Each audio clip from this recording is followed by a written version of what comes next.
адилеттүү саясий атаандаштык камсыз болооруна кепилдик барбы? Айтылып жүргөн административдик ресурс бийликке көлөкө түшүрбөйбү? Анан административдик ресурс боюнча айта кетсем, ал эми коронавирус боюнча абал. Саламатсыздарбы, урматтуу угармандар? Биринчи радиодо президент менен ачык сөз уктуруусунун кезектеги чыгарылышы. Мамлекетибиздин башчысына бир нече суроолорубуз бар.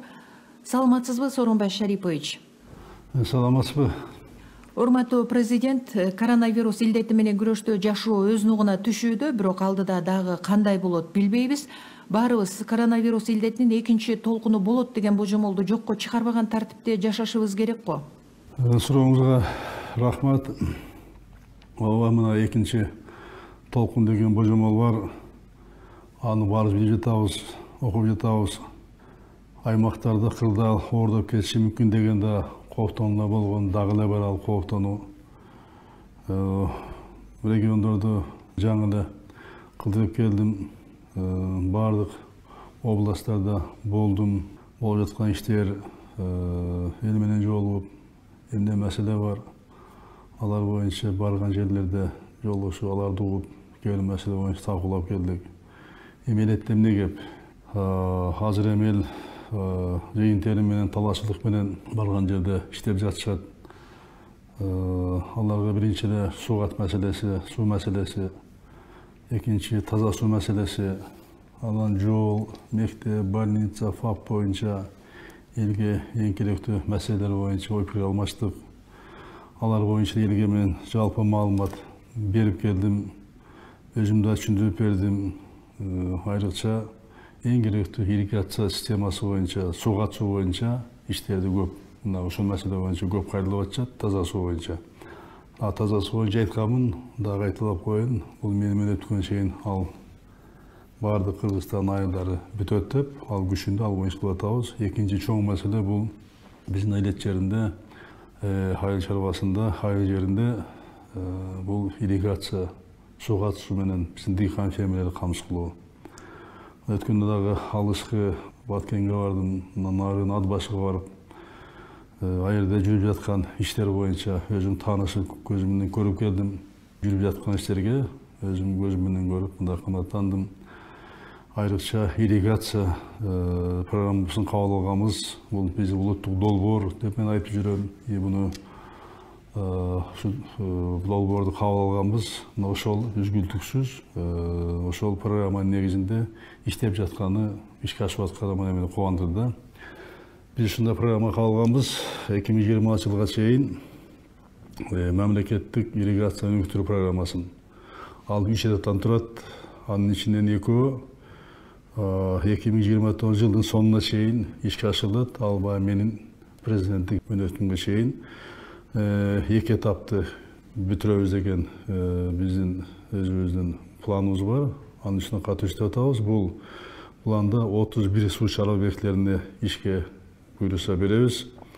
Натыйжада 27 000 гектар жаңы сууга жер пайда болот. 46 000 гектар жерде суу менен камсыз кылуусу жакшырат.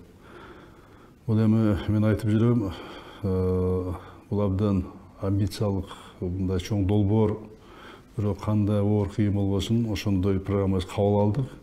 Өзүбүз дагы мен баш болуп, ушу ирригация программа иштей турган бардык мамлекеттик кызмат, жергиликтүү бийликти дагы ушуга азыр ыктап буруп атам, муну аткарыш керек деп. Бул боюнча болуп атат. Азыр бул долбоорго бюджет каражаттарды дагы мындай көбөйтүп атабыз. Андан сырткары дагы биздин эл аралык өнөктөштөрүбүз бар, донорлор бар. Ошолордон көбүнчө грант түрүндө каражаттарды тарып жатабыз. Узак мөөнөттүү 35-40 жылдык эң төмөн пайыздуу кредиттерди алганга аракет жасап атабыз. Бул иш мына мен жана айтып кеткендей, алдыга жылды иште жүрүп атат азыр. 19 жалпысынан 12 объектте куруу иштери башталган. Мына 2 объектте куруу иштери толук аяктады. 2026 объектинде куруу иштерин бүтүрүү пландап атабыз, пландап. 219 миллион сомго куруу иштери мына аткарылды азыр. Азыр мына пандемия болуп, коронавирус болуп, мына биздин бюджетибизге дагы көп терс таасир тийгизди. Бирок ошого карабастан биз каржылоо маселесин тышкы донорлордон, финансалык фонддордон, финансалык институттардан каражатты токтотпой мына алып ишке берип атабыз. Бул ирригация программасы бул менин жеке көзөмөлүмдө. Мен буну такай көзөмөлдө турам. Анткени бул улуттук тамак аш коопсуздугу жана жумуш орундарын көбөйтүү, элди айыл жайда кармап калуу, ички жана сырткы миграцияны азайтууга бул абдан бир негизги жолдордун бири да. Анда мына жаңы окуу жылына даярдыктар болуп жатат. Аймактардагы авариялык мектептердин курулушун бүткөрүү сыяктуу маселеге мен көңүл буруп атам. Мына кече эле барып өзүм дагы атайба таанышып көрүп келдим. Мына билесиздер, Нарын облусундагы Нарын районунда Кеңеш айылындагы вагон мектептин ордуна билесиздер, ошо телевидениеге масалма каратууга чыккан ошол мектептин курулушун болуп жаткан өзүм көрүп, аны көзөмөлдөп келдим. Ошол жердеги жашаган элдерде киргенден 50 мыңда жолугуп алардын ой пикир алмашып келдим. Азыр аймактардагы авариялык мектептердин оңдоо жана ооруканаларды оңдоптуу ишине бирдей деңгээлде өзгөчө маани берип жатабыз. Аларга каражаттар бар. Алар толук азыркы бюджет ташчылык болсо дагы алар токтолсо алар иш жүрөт. Азыр мына пландалган ооруканалар баары тең ремонттолуп, Бишкек, Ош, Нарында инфекциялык оорукананын эксперименталдык имараттары курулуп жатат. Кече эле Нарынга барып, ал иш жүрүп аткан, токтобой жүрүп атканы мен өз көрүп, ошол жердеги курулуштар менен ошол жердеги Нарын областтык клиникалык больницанын жамааты менен да өзүм жолукканча келдим ал жерде. Андан сырткары аймактарда мындан тышкары дагы ички жолдор оңдолуп жатат. Мен айтып атам, талап коюп атам, күн жылуусунда оңдоп бүткөрүү керек деп. Айрыкча алыскы бийик тоолор райондордо. Үчүн дегенде 15 сентябрда, 1 октябрда тоң боло баштайт, суук боло баштайт, ошого чейин бүтүрүш керек деп. Мына бул маселени мына өзүңүз билесиз. Ар бир райондун борборунда жыл сайын республикалык бюджеттин эсебинен 3 шакырым кем эмес ички жолго асфальт төшөө маселе 3 жылдан бери мына коюп келатабыз. Бул ишке ашып атат. Бул биздин мына региондорду өнүктүрүү саясатынын алкагындагы сөзсүз ишке аша турган, бүтүлө турган бул иш-чара биздин программабыз. Айрыкча бийик тоолуу алыскы райондордо, элет жериндеги райондордо Союз мезгилинен бери унутта калган, 30 жылдан бери жолдор каралбай жолдорубуз бар. Ошонун баардыгы ушул программанын алкагында айрыкча райондук борборлорду асфальттоо маселеси мына көңүл буруп атабыз. Кээ бир жерлерде билесиздер, ошо Союз таркагандан кийин каралбай калып, жергиликтүү бюджеттин каражаты жетпей, аларды жол деп айтуу кыйын. Жерде түндөс жүрсөң, жерде өзү айтканда бутуңу сындырып алышың да мүмкүн болуп калган жолдор болгон. Жерде машина эмес, жөө жүргөнгө дагы кыйын болуп калган жолдор бар. Мына 3 жылдан бери ушул маселеге олуттуу мамиле кылып жатабыз. Мына 19-жылда 40 райондун борборунда 8 шаарда 140 километр жаңы жол асфальтталган. Бул мындай эч кандай болгон эмес. Быйыл 150 километр жол асфальттоо пландалган. Мына план толугу менен аткарылды. Мен көзөмөлдөп атам. Бул жылда ишке аша турган бул программа. Ал эми коронавирус боюнча абал жакшы баратат. Ошончо да биз ар кандай кырдаалга даяр болушубуз керек. Илдеттин дарысы табылганча санитар эрежелерди сактоо ар кимибиздин милдетибиз. Илдет басаңдады, өкмөт эскерти, мындан ары жайылып ар бир жарандын коомдук социалдык жоопкерчилигиндеги маселе. Бул маселеге ар бир жаран кайдыгер болбош керек. Ар кимибиз өзүбүздү илдеттен сактаган үйрөнүшүбүз керек. Биринчи өзүбүздү, балаларыбызды, үй бүлөбүздү сактаган үйрөнүшүбүз керек. Ар бир адамга өзүбүзгө кандай мамиле кылган кааласак, башкага дагы ошондой мамиле кылган үйрөнүш керек да. Ошондо бул илдет менен күрөштө биз жеңебиз деген ушундай мамиле жасашыбыз керек. Анан кырдаал мына өзгөрүп кетиши мүмкүн, өзгөрбөйт, эч ким кепилдик бере албайт. Буга мисал Европа өлкөлөрүнүн өзү эле көрсөтүп жатат. Европа өлкөлөрүндө, мисалы Италияда, Францияда, Испанияда кайрадан орду жугузуп алгандардын саны мына көбөйүп жатат. Май айынан берки мына кече эле мен көрдүм жаңылыктардан. Май айынан берки жаңы рекорд деп маалымдап жатышат. Ошондуктан сактыкка кордук жок демекчи, бул илеттен коргоону ар кимибиздин өз колубузда. Буга өзгөчө жоопкерчилик менен мамиле кылышыбыз керек. Ковид менен бирге коомчулукта талкууланып жаткан сөз алдыдагы парламенттик шайлоо. Партиялар съезддерин өткөрүштү, жаңы саясий сезон башталды десек да болот. Мындан ары бул багыттагы божомол кептер дагы күчөйт. Ар кандай талкуулар да болуп жатат.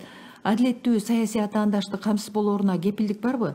Айтылып жүргөн административдик ресурс бийликке көлөкө түшүрбөйбү? Бул абдан жакшы суроо болду.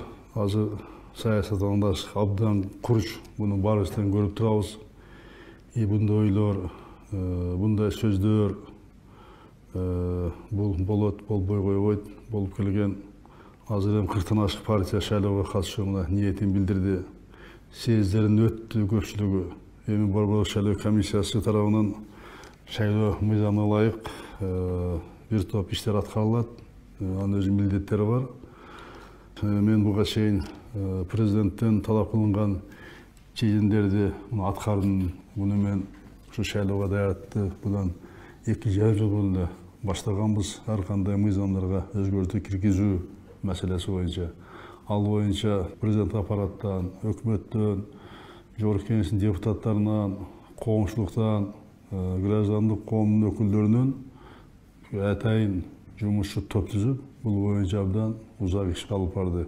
Ошол мыйзамга ылайык шайлоо эрежелери шайлоого чейин 1 жыл калганда бекитилет дегендем.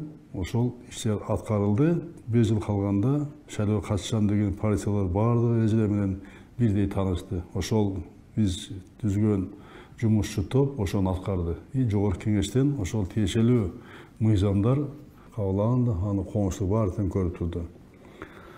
Анан административдик ресурс боюнча айта кетсем, ага тоскоол болчу механизмдер биздин өлкөдө толук кандуу бар.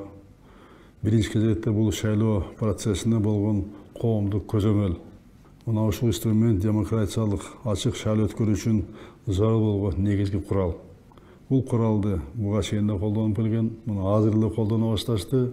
Буюрса бул куралды байкоочулар, өзүнүн оппозициямын деп эсептеген саясий күчтөр кеңири колдонушат, колдонуп келген. Эми бизде жарандык коом ачыкта. Аны баарыбыз билебиз. Азыр көрүп жатабыз. Ар кыл маанайдагы саясий күчтөр шайлоого аттанышты. Шайлоо системасында технологиялардын негизинде бир адам бир добуш принципи сакталат. Мына бизде биринчиден болуп бул шайлоо системаны таза өткөрүү боюнча алдыңкы технология кирген. Ошонун негизинде ал жакшыртылды. Ошонун негизинде бир адам бир добуш деген принцип менен бул өтөт, бул сакталат. Буну эч ким буза албайт. Буну кааласа да, жасайын десе да буза албайт. Үчүн деген даерде өзү автоматтык урна эсептөө. Ал жерде ар адам өзү үчүн гана добуш бере турган мына система кирди да. Буну баардыгы билет. Ошону катуу биз дагы көзөмөлдөйбүз. Эми жана жолу айтып кеткенде, баардык саясий күчтөр биздин коомчулук буну көзөмөлдөйт. Азыр мына шайлоочулардын биздин шайлоочуларда тандоо эркиндиги толугу менен бар. Борбордук шайлоо комиссиясы курамында да ар кыл саясий күчтөрдүн өкүлдөрү бар. Ар бир саясий партиянын өкүлдөрү бар, азыр билесиңер. Бул жогорку кеңеш аркылуу өткөн. Алардын арасында жарандык коомго таганда өкүлдөрү бар. Мына ушунун баары шайлоо процессине ачык, жаранды көзөмөлдү толугу менен камсыз кылат деп ишенем. Мунун үстүнө биз дагы көзөмөлдөйбүз. Мына азыр баардыгы партиялар элдин пикири менен эсептөөгө мажбур да. Үчүн дегенде элдин добушу керек. Бул мезгилдин талабы. Азыр эми коомдук көзөмөл күчтүү. Ошондуктан ушундай биздикиндей коомду, ачык коомду административдик ресурсу жашырып калуу бул мүмкүн эмес. Акыркы 2 жылда интернет бар жерге кирди. Бүт айылдарга жетти, мектептерге кирди. эгерде ошондой колдонсо мына баары тең эле чыгарып ачпайбы, көргөн билген бүт чыгарып ачат. Ошон үчүн административдик ресурсту колдонуп жашырып калды. Азыр да кайталайм, биздин коомдо мүмкүн эмес. Эл баарын көрүп билип турат. Коомдон элден эч нерсе жашыра албайбыз. Эл тараза, мамлекет өнүгүшүнө, калк турмушун жакшыртууга багытталган мыйзамдарды, чечимдерди кабыл алууга жөндөмдүү парламенттин болушу бул баарыбыздын утушубуз болот. Буга баарыбыздын кызыктарыбызда. Ошондуктан мекендештерибизди шайлоого жоопкерчиликтүү мамиле жасап, татыктууларды тандала деп айтар элем. Шайлоону ачык, таза өтүшүнө мен баш болуп, жалпы коомчулук активдүү катышуу зарыл. Ушуга мен шайлоого активдүү катышканга чыныгы мамлекет үчүн, эл үчүн иштей турган партиялар, жарандарды туура тандайт деп мен ишенем. Жогоруда айткандай, алдыда боло турган парламенттик шайлоо боюнча ар кандай талкуулар болууда, мындан ары дагы аркыл кеп кызыйт эмеспи? Ошондой талкуудагы кептин бири бийликчил партияларга артыкчылык берилет деген сөздөрдү айтыла баштады. Буга кандай комментарий бере аласыз? Өлкө президенти катары сиз жеңип келген кайсы партия болсо да иштешем деген элеңиз? Мен буга чейин да айткам, мамлекеттин алдыга жылуусу өлкөнүн стабилдиги үчүн кандай гана партия жеңип келбесин, мен мына иштешүүгө даярмын деп айтып келгем, дагы айтам. Жогоруда айттым, шайлоонун мыйзамдуу, ачык, саясий аңдаштыкка өтүшүнө болгон шарт түздүк мыйзам алкагында өзгөртүүлөр кирди. Бардык партияларга карата бирдей шарттар түзүлдү. Биз буну, мен президент катары буну мына камсыз кылып бердик. Буюрса буну көзөмөлгө алып, ошондой шарт түзүп беребиз. Биринчи кезекте мындай шарт түзгөнгө ошо мамлекет иштей турган келген партиялардын келишине президент катары мен кызыктармын. Кызыктар болгондон кийин буну мен катуу көзөмөлгө алам. Парламент бул эми элдин тандоосу да. Эл кандай адамдарга добуш берсе, ошондой парламент курулат. Жыл өткөн сайын жарандардын бийликке болгон талабы күчөп жатат. Күчөдө. Азыр эми жарандык коомубуз күчтүү. Азыр бийликке болгон көзөмөл абдан күчтүү, жылдан жылга күчөп жатат. Мындай шартта элдин эркине каршы чыга турган иш-аракеттердин эч кимге кереги жок, янды аракеттерин эле эч ким да жасабайт деп. Менин өзүмүн позициямды Жогорку Кеңештин июнь айындагы жыйында сүйлөгөндө айткам. Азырда кайталап коюлган сөздөрүмдү партия бул жалпы коомдун бир гана бөлүгү болуп саналат. Мен кандайдыр бир партияга эмес, жалпы элге кызмат кылуу үчүн шайланган президентмин. Мени жалпы эл шайланган, калыштырсын деп. Менин таянганымда, ишенгенимде Кудай, элим. Президент катары кылган ишим үчүн мен ар дайым элдин астында жоопкермин. Эл талап кылат менден. Иш милдетимди мен мына аткарып жатам. Аны мен баардыгында туура түшүнөм, сезем, билем. Элге кыдырып жүргөндө дагы ошол маселелерди менен талап кылып коюшат. Буга чейин мен аудиторияга айта эле келем, бирок буга мен токтолуп кетишим керек. Азыр кептин кезеги келип турат. Ошон үчүн айта кетейин. Эгемен Кыргызстандын тарыхында мага чейин президенттер алар терек болот деп партиялар түзүшкөн. Бирок ошо терек болот деп түзүлгөн партиялар эч кимсин сактап алган жок да. Ага тарых күбө, эл күбө. Буга мен дагы 95 жылдан бери саясатта жүрүп, мына мен дагы күбөмүн да. Мен муну мамлекет ишмер катары да, пенде катары да толук түшүнөм. Менде мына ушундай ички эркиндик бар. Буюрса, шайлоодо жеңип келген партиялардын кимиси болбосун, мамлекеттин кызыкчылыгында чогуу иштегенге даярмын. Бул эми кандай партия келсе элдин тандоосу да. Эл тандагандан кийин мен ал партиялар менен иштешим керек. Ал менин милдетим. Мен эми президент катары мамлекеттин эгемендигин, бүтүндүгүн, эл биримдигин сактоо негизги менин милдетим. тышкы жана ички саясаттагы бир топ менин милдеттерим бар. Мугалим менен врачтын эмгегин кадырлоо, аларды өлкөдөгү айлык акысы жогору адистердин катарына кошуу, карапайым ишкерге шарт түзүү, карыларыбызга, балдарыбызга, муктаж болгон адамдарга кам көрүү, жашоонун бар тармагында коррупцияны азайтуу мына менин негизги милдеттерим. Шайлоодо элге берген балдарым да ушулар негизинен. Ошондо улам акыркы 3 жылдан бери мамлекет башчысы катары жарыялап келаткан саясатым региондорду өнүктүрүү, өлкөнү туташ санариптештирүү мына ошол милдеттердин аткарууга багытталууда. Президент катары мына кийинки келген парламенттин колдоосу мага мына ушул мамлекеттик багыттарды алдыга жылдыруу, элибиздин жашоосун жакшыртуу боюнча баштаган иштеримди, реформаларды чогуу турмушка ашырууда керек. Ошондуктан президент катары өлкөнү өнүктүрүү үчүн парламентке кандай позицияга келбесин баары менен иштешүүгө мен даярмын. Урматтуу Сооронбай Шарипович, убактыңызды бөлүп биздин суроолорубузга жооп бергендигиңиз үчүн сизге ыраазычылык билдиребиз. Сизге чоң рахмат, ишиңизге ийгилик. Сиздин да жоопкерчиликтүү ишиңиз ийгиликтүү болсун. Чоң рахмат. Урматтуу Биринчи радионун угармандары, сиздер президент менен ачык сөз уктуруусунан Кыргыз Республикасынын президенти Сооронбай Жээнбеков менен болгон маекти уктуңуздар. Саламатта калыңыздар.